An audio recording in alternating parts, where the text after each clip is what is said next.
Now, I want us to get into our conversation tonight. Tomorrow, the 12th of June, the CS Treasury, John Mbadi, will, at the National Assembly, of course, give the budget estimates for the year 2025-2026. That will form our basis of our conversation tonight. And joining me is Nelly Chepkemoi, of course, a policy and advocacy manager. Welcome to KTN Prime, Nelly. Thank you so much. Good to have you. Thank you so much. And also, we do have Ken Wanjoy, who's an associate director, tax and regulatory at KPMG. Welcome to KTN Prime, Ken.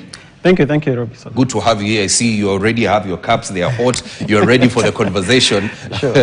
And before we get into that, I want us to take a look at, some of the key allocations that we have ahead of tomorrow's budget document that will be read by the CS for Treasury. That is John Mbadi. Of course, there are lots of questions on why some allocations have been, been put, or rather there's been an increase where there's been a decrease in some of those allocations. And aside from that, everybody's eager to look at those figures and see, whether they align with the sectors that they are. Remember, some of the sectors, such as education, get the biggest they get almost 600 billion. So we begin with agriculture. There will be agriculture. They get 44 billion. This is something that we expect him to talk about and break it down. They will be getting 44 billion. National security gets 425 billion. 200, of course, going to defense, and then transport gets 37 billion. Aside from that, we take a look at the other key sector allocations. Roads gets 190 billion, and then you have energy getting 61 billion. Housing, urban development will be getting around 119 billion. And aside from that, the other key allocations, you have ICT getting 13 billion, governance and justice 41 billion, education being the, getting the biggest biggest chunk in that being 659 billion. Now, aside from education, we also have health sector. They get 132 billion. Manufacturing and industrialization will be getting 18 billion. Social protection, 43 billion. And we take at some of the remaining key allocation. Equity, poverty reduction will be getting 107 billion. Sports, culture and tourism get 32 billion. And then environmental protection is 100 billion. Those are some of the key allocations. We'll be waiting, of course, the breakdown. We'll be waiting for the breakdown tomorrow by the CS for Treasury. Now, I want us to get into that conversation, Nelly and Ken. Nelly, let me begin with you. There is, information that came out that there is 150 million that has been given to the national government. This is all on, trying to track social media, the usage of social media. What do you make about that? I'm just wondering what specifically that means, because the government of the day came in place with that specific agenda on e-commerce, the digitization of the digital economy per se. They were really envisioning a situation where they will increase, or rather bring the digital economy to life, Yes. So for me, I see that as an intrusion of privacy in a country that speaks of having, or rather, boasts of having a data protection act. I feel that that is some intrusion of our privacy, because why would you need a budget to stalk people on social media if you're really speaking of having an agenda to make the environment accessible, make it, because when you look at their better agenda on the e-commerce and the digitization of the economy, they would want to advance and make this environment affordable, accessible. So if you want to make it accessible, then now want to follow us on what to do and what we are speaking about, as we sadly see what is happening currently in the country. We are at a loss. We are mourning because of such kind of acts, someone wanting to intrude into another personal social media space of a person. We've brought ourselves to that point where we are at a mourning loss of a life. You know, one life lost is one life too many. So I think for me that is opening up a can of intrusion of privacy. Yeah. Ken, do you share the same views with Nelly? Yeah, I think one of the things, and when you look at the government in terms of, one, trying to protect our sovereignty as a country, and also trying to protect our individual rights. And what we are seeing increasingly, and I know we'll touch on the finance bill, and yes, some of the policies we are looking at, where we see that the government want to access more information when it comes to even confidential information, trade secrets in terms of businesses. So I think it's a very interesting allocation, because the main question is, what do you do with that information? Yeah. Yes, of course, that is something that has caused a lot of conversation on social media. But now, let's get to, you know, the key allocations on better. And when you take a look at the whole budget, the estimates are 4.23 trillion. Ken, let me begin with you. You know, is it going to be a burden on Kenyans? Definitely. When you look at the budget, and you've said, you've talked about the 4.23, when you look at how our revenue authority has been performing, look at the current year, where we have, right now, they carry around 2 trillion when they were supposed to do around 2.4 trillion.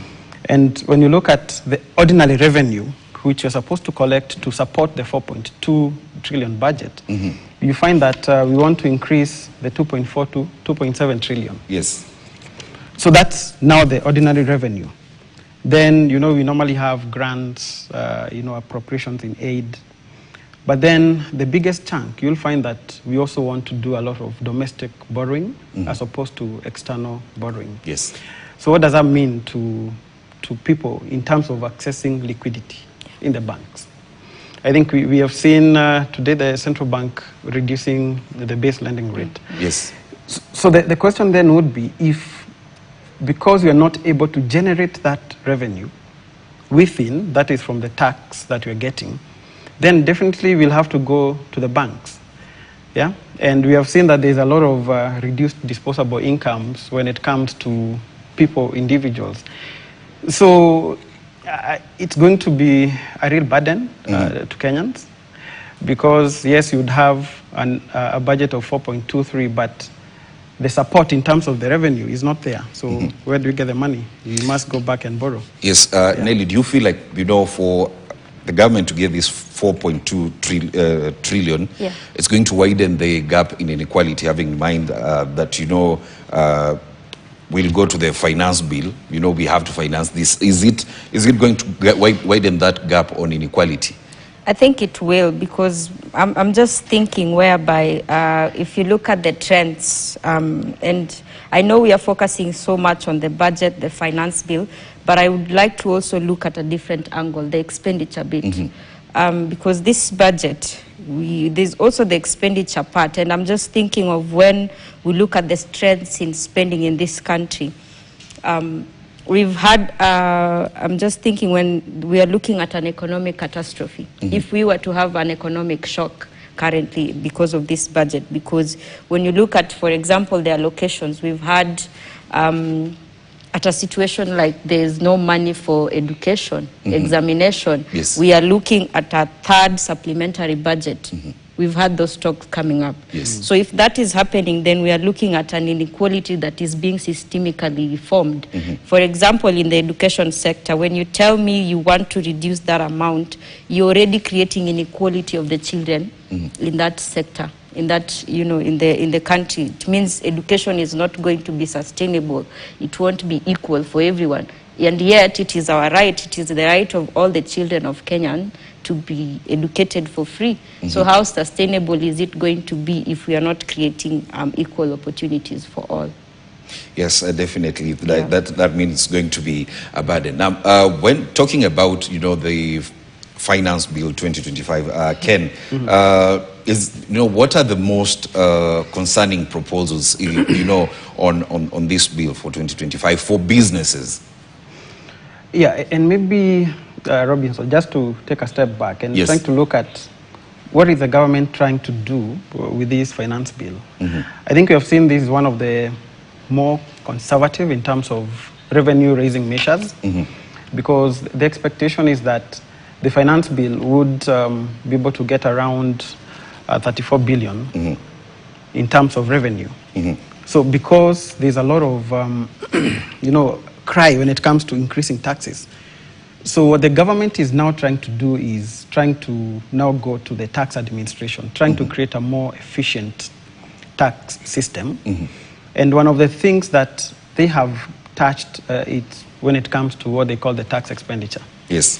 And tax expenditure is, we are talking about how much money is the government giving back, say, to the business communities in terms of refunds and such things. So one of the proposals that we have seen that would really impact is when it comes to what we call the exemptions. We have exemptions, and let me start from a VAT perspective. When it comes to, say, transport, we have seen that we had policies where we have the electric bicycles, electric buses, electric motorcycles, and these one were spurring manufacturing in such industries. These were previously, or rather they are exempt. What we are seeing is that, they were zero rated. Zero rated, now they're exempt. Now, what you're saying is that there's a proposal to take them to exempt. Yes. So definitely, the reach, when it comes to such items, the price will increase. So from a manufacturing angle, where we are saying that in Kenya, we want to take our manufacturing percentage, say, to 15% of our GDP. Yes. But then we are still at 7%. When we find that some of these exemptions are being deleted, then there are certain issues that we'll see. So the other things that we have seen, when it comes to items like medicaments, if you have inputs or raw materials for manufacturers who are actually producing the medicaments, the current VAT Act is zero rating the items, but now we are taking them to exempt status. So what does that mean? Then manufacturers will not be able to claim back their input VAT. Therefore, the cost will go back to the consumers. So those are some of the policies that we are seeing from a manufacturing angle that would really have an impact when it comes to the business people. Nelly, do you feel, or do you see if this has, or does it reflect, public interest? I don't really think so, because just speaking from what Kenneth was speaking on manufacturing, my concern is rather having a consistent tax regime in the country. There seems to be a misalignment with the tax proposals and the existing frameworks in the country. Take, for example, the proposal of the specialized hospitals, the construction of the products and services. It was initially introduced in 2016. Removed in 2022. It came back in 2023, and currently it's being proposed to be deleted in the current proposals. So for me, it begs the question of a tax regime that is consistent, And even now then, as we are thinking of that, I'm just thinking also aloud about as much as we are having these decisions and tax proposals each and every other year, I would want to have a situation whereby we even have a status report of the current revenue measures being implemented. For example, as we are moving to the new financial year 2025-2026, what is the current status of the existing measures of this current financial year that we are finishing off? Like, can we get a status report of the exact existing measures that are in place before we get these other new ones, so that we know then what informs such decisions and such decisions that are being proposed to us as new. Number two, I'm looking on the issue of data and privacy, which is very integral and largely touches on technology. Again, Section 59A is being amended, seeking to delete the subsequent on sharing of trade secrets and personal data. Data, yes. It doesn't need an explanation. It's simply intrusion of privacy. which is basically going against our constitution of Kenya again. The other day, the CS for Treasury said that they only use, data that, is in line with what KRA wants and not, not your private data. And the question was,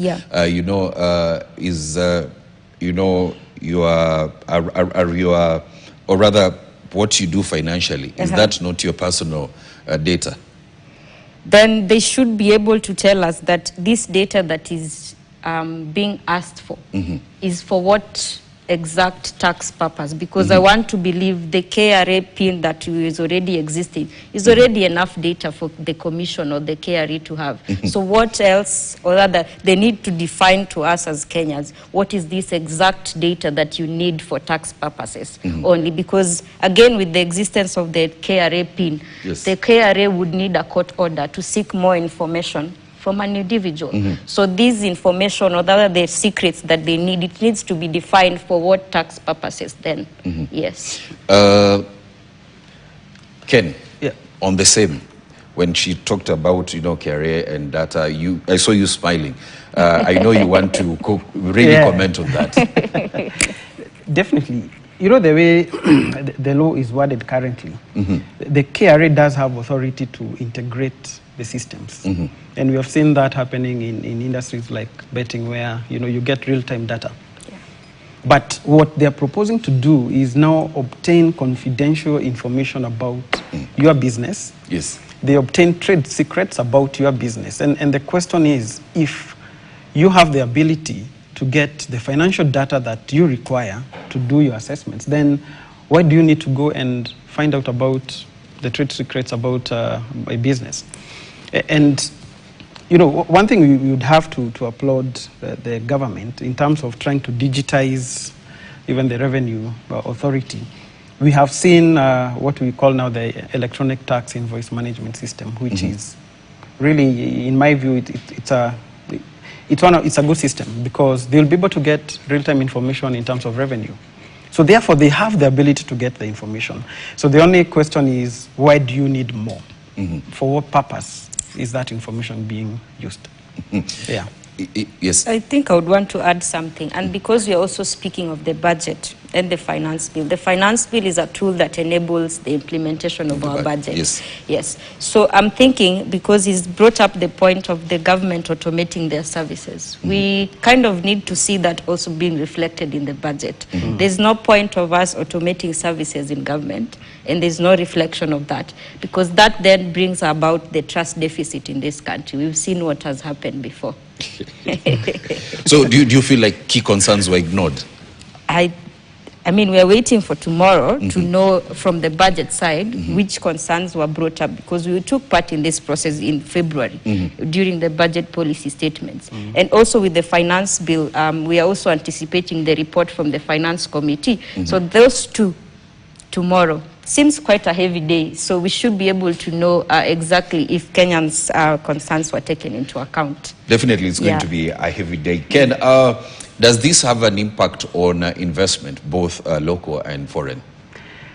Definitely. And I'll just want to pick a point from Nelly here. Yes. I think we have an issue of what we call the tax predictability. And take an example. If you're manufacturing locally assembled phones, you'd find that the Tax Law Amendment Act, which came in place in December of 24, had zero rated. Then we are having a proposal which is now indicating, okay, let's move this now again, say to VATable. Then the to exempt. So the question is, for an investor who had decided to invest based on that act, which has not even taken 6 months for its operation, then the question is, are we having a predictable regime? We have always been having the discussion of us having a national tax policy. We saw the National Treasury release what they call the medium-term revenue strategy, where they were trying to say that, one, we want to have progressive tax regime. We would want to reduce income tax rates. We would want to, they had indicated issues of reducing some of those exemptions. But now you find that the exemptions are being reduced, or rather removed way early. Yes. Before the strategy takes place. So, yes, there is an issue when it comes to the investments because the regime is not predictable. We don't know what will happen, say, in the next 6 months. Yeah. Nelly, you know, there are questions that Kenyans normally ask. Is it more about taxation without accountability?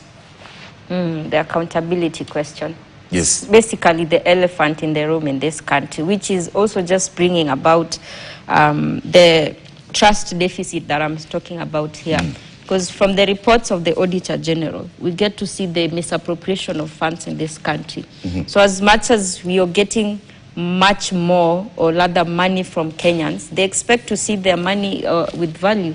So if you don't really get to see what's happening, we keep taking debts. Right now we are looking at debt interest of 1.1 trillion. I don't know what we are going to pay with that, because then that just shows 60%. If we are really using 60% of our total collected revenues, then it just means we are losing control of our whole budget. Then for me, that is an issue, a very, very huge issue. Yeah. Ken, is it all about, or like, should the focus be more on wasteful spending instead of rather cutting wasteful spending rather than, you know, increasing taxes? Because we have a lot of wasteful spending. Definitely. I know the question has always been, and you have rightly put it, is it an issue of a tax expenditure issue or a tax revenue issue? And in my view, it's an expenditure issue. We need to cut, you know, on the wasteful spending. I mean, we need to have robust systems that are put within, you know, the government spending, so that we're able to see where's the money going, and this is being able to be reflected. Like example, we have contributions, say, to the SHIF. We would want to go to the hospitals, and we are able to access, you know, the medical care, which is commensurate to whatever Kenyans are being able to produce. And I think one of the other issues that we also have is misalignment of policies. And maybe I'll just give an example. Yes. One of the things that we have seen with the government is the housing agenda. So the government wants to build the affordable houses. But then when you come to the finance bill, you find that, one example, there was an exemption if you go and build, say, 100 units, yes, under the affordable housing scheme, then you would get an exemption of, a reduced rate of 15%. But right now, you see that is being removed. The same thing when it comes to the VAT side.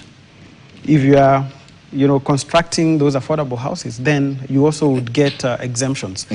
So even as we come up with the policies, I think in addition to the issue of the expenditure, I think there is also a misalignment. We are not really speaking together when it comes to the people making the policies to those executing. So that's one of the things we really need to check. One point to add on that, as we speak of spending, we really need to cut the spending in this country. And how? Just by cutting the size of government. Just that. Yes. I think for me that would be the starting point. What happened to the austerity measures that were being suggested? It's 1 year down. Yes, 1 year down. Yes. Still, we have not seen anything. Ken, briefly, one thing that people, you know, or rather tends to happen, if you tax people more, there are people that are looking at evading tax. Is this a situation that we are likely to you know, head into? Yeah, I would not want to say yes or no. I think we would want to encourage, you know, us as taxpayers to be able to pay the right tax. But then the issue, as Nelly put it, comes to the trust deficit.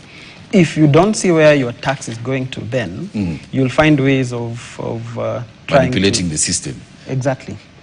Yeah. So if you're able to address the tax expenditure question, then I believe Kenyans really want to pay their fair share of tax. But the question is, are we seeing where the tax is going to?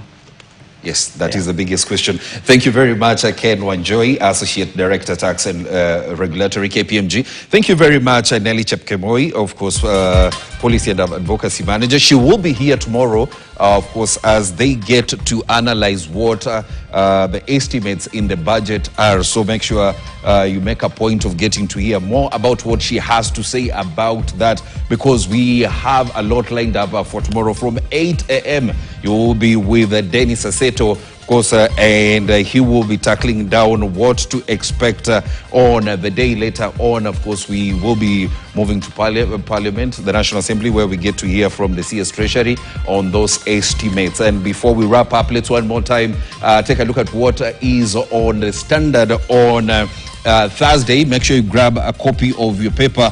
Killer Squad Boss, that is a question we are asking. And extrajudicial killings. Is Deputy Inspector General Eliud Lagat the man pulling the strings behind a shadowy police hit squad with influence, with the influencer Albert Ojwang dead in police custody, and 2 more bodies found mutilated in Elgeyo Marakwet? Outrage is boiling over from Parliament to protest lines. Calls are mounting for Lagat to resign and face justice. As the DIG's grip tightens, a nation demands to know, is Kenya's second-in-command officer the real godfather of extrajudicial terror? Make sure you grab your copy of the Standard tomorrow and get to read about that story on page 3, 4, 5, 6, and 7. That is where we wrap up KTN Prime. My name is Robinson Okenya. We had Pretty Janet on sign language. Have a good night.